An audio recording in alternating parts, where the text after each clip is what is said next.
Hey guys, this is the Anime Fiend bringing to you today Jujutsu Kaisen, chapter 116. And damn, this was a great chapter, and I'm really glad that I caught up to Jujutsu Kaisen with the previous chapter and had to wait for this one because whoa, this chapter is definitely worth the wait. Now, what I love about this chapter, of course, the storytelling is just awesome, and of course, Sukuna the goat.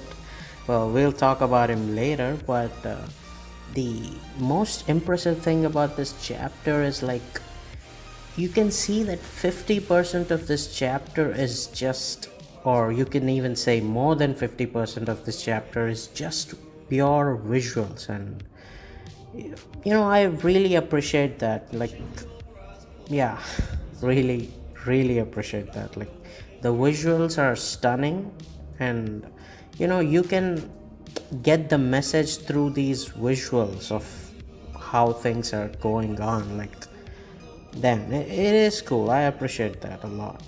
Now, getting to the chapter, Sukuna, of course, the goat himself, uses either similar or same power as Jogo, and it comes down to like firepower versus firepower. And ah, man, Sukuna uses these, like, I don't know, these hand signs like Naruto jutsu kind of things, and whoa, as soon as he like creates this fire arrow kind of thing, we cut to Jogo, and what does Jogo see?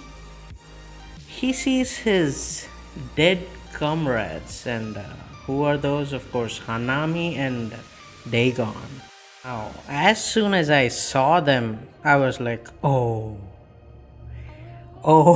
shit. Jogo is saying bye bye to us. Like, god damn.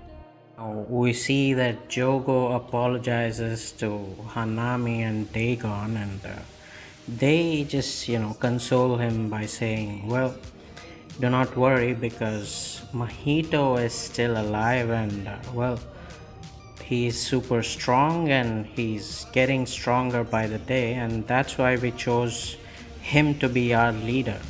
Now, we get some interesting dialogue about life and death and how humans fear life, and you know, uh, death is a mirror for humans, is what they say. Like, I'm assuming that's a statement like, humans who think like, after they die, they're either gonna go to heaven or hell. Like, a mirror seems like maybe people who do good deeds, like they're expecting their reward from, their all of their good deeds to be rewarded in their death, and the same goes with the bad people with hell. Like, I'm assuming that's what the analogy is for, but I didn't get that, and they say Mojito is that mirror. So yeah. Now we get an interesting statement from Jogo that he says, but we are actually different from humans, as we perceive death in a different way, because we will die and be reborn, and will no longer be the same as before. We'll basically kind of like become better, and live happily ever after kind of deal, because we are the true humans. Now, listening to all of this, Sukuna says, well, so you wanted to become a human? Well, that makes it even more foolish than humans, because humans flocking together and curses flocking together, comparing themselves to each other like we are better and stuff, and it just makes them weaker, and they both are just pathetic and weak.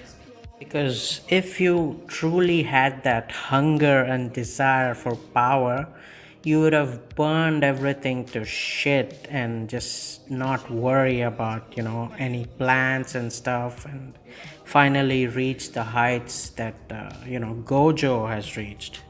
Listening to this, Jogo is like, man, you're probably right. But then Sukuna says, but man, this was actually fun while it lasted. Like, the humans, the Jujutsu sorcerers, the cursed spirits that I fought for over the last 1,000 years, you're actually not that bad compared to all of those. So stand proud because you're strong. Listening to that, Jogo just starts crying and asks Sukuna, like, what is this? And Sukuna says, well, don't ask me what that is because I don't know either. And, well, what do we actually see? Jogo is just burned to this ash and he's just poof, gone. Oh man. Before this chapter, Jogo was a joke to me, right? Like, even though he was this strong, he was just, like a pushover, just a meme. Gojo was beating the shit out of him, and of course, Sukuna in the previous chapter and stuff. Like, he was constantly memed on, and he was doing nothing basically. But man, this chapter, he gained some, sympathy points from me. Like, he gained some respect. I gotta say that. I mean, yeah, these last moments, like, yeah, man, I got, the tiny little bit of respect for him. But yeah, I guess Joe goes out. Now, as soon as this happens, some girl, or I don't know, could be a dude, I'm not too sure. Probably it's a girl, but she comes in and she's like, Master Sukuna, I've come to escort you. And of course, Sukuna is like, who the hell are you? But then suddenly Sukuna looks at her and is like, Uraume? And she's like, well, it's nice to see you again. And I'm like, whoa, who the hell is this character? And if Sukuna recognizes her, like, is this character also from like thousands of years ago, waiting for Sukuna's arrival or something? Like, is she some elite demon that we haven't seen yet? Like, whoa, who is she? Now, this chapter is definitely getting interesting. This arc is definitely getting interesting, and whoa, like, we just thought about the, all the ceiling of Gojo kind of stuff, and we're gonna see Mahito versus the, whoever sorcerer, and all the students versus other cursed spirits and stuff. But now we see like Sukuna, and like suddenly out of nowhere Sukuna's followers are coming in. Like, whoa, is this arc gonna just like flip over, and like now it's like Sukuna versus everybody? Or like, what is Sukuna's plan? Like, what is he thinking? Like, what is Sukuna's followers plan? Like, do they already have a plan, or are they just going with the flow? Like, whoa, there's so many questions just popping up.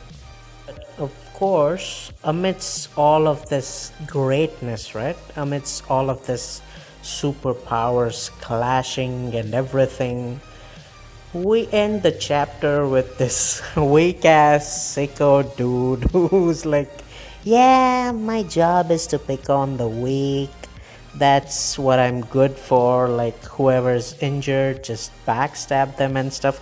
I don't even remember the character's name. Like, yeah, well, the sicko dude with the, handshake sword. Yeah, I'm calling it the handshake sword. Yeah.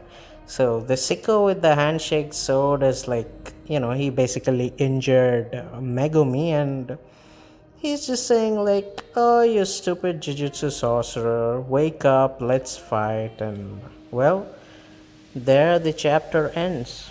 Somebody gotta come in and clap this dude because this dude is just pathetic and well, yeah, somebody, maybe Panda comes in, or maybe we gotta see that the second year's teacher, the guy with Panda, some shadow kind of ability dude, like, yeah, or maybe the old Zenin dude, man. You gotta do something. Yeah. I mean, yeah, they are there. Like the Zenin dude and Maki and Nanami are close, I'm assuming. So they gotta come in and do something. Like, just clap this, handshake sword dude. Well, all right.